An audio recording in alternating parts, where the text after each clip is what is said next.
నమస్తే. సామాన్యుడి చేతిలో సామాజిక అస్త్రం నెంబర్ 1 న్యూస్‌కి స్వాగతం. నేను రవీంద్ర. సోషల్ మీడియాపై రాష్ట్ర హైకోర్టు ఒక కీలకమైనటువంటి జడ్జిమెంట్ ఒకటి ఇచ్చింది. దీనికి సంబంధించి ముఖ్యంగా ఒక పిల్ వేశారు. విజయబాబు అని ఒక సీనియర్ జర్నలిస్ట్.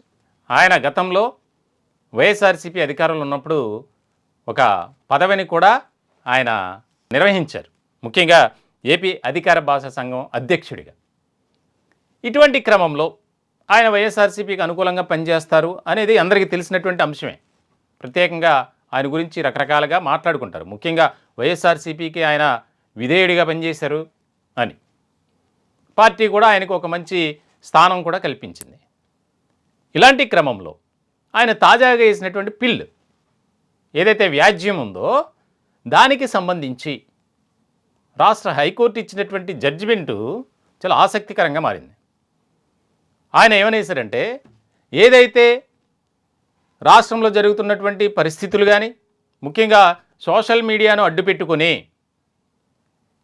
అనేక రకాలుగా ఇబ్బందులకు గురి చేసినటువంటి వ్యక్తులు ఉన్నారు కొంతమంది.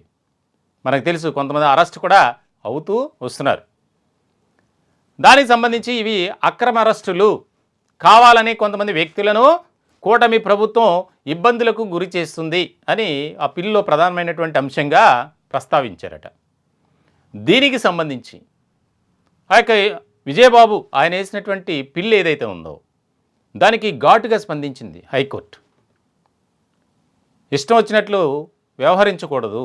ఎవరైతే సోషల్ మీడియాను వేదికగా చేసుకొని ఆయా రకాలుగా ప్లాట్ఫామ్స్తో అనేక రకాలుగా అసభ్యకరంగా అనుచితంగా పోస్టులు పెడుతున్న వారిని కఠినంగా శిక్షించాల్సిందే అని రాష్ట్ర ప్రభుత్వానికి ఆదేశాలు కూడా జారీ చేసింది. ఆదేశాలు జారీ చేస్తూ ఈ సోషల్ మీడియా సైకోల పట్ల హెచ్చరికలు కూడా జారీ చేసింది. ఎవరు కూడా ఇష్టం వచ్చినట్లు వ్యవహరించకూడదు. ఎవరి ప్రైవసీ వారికి ఉంటుంది.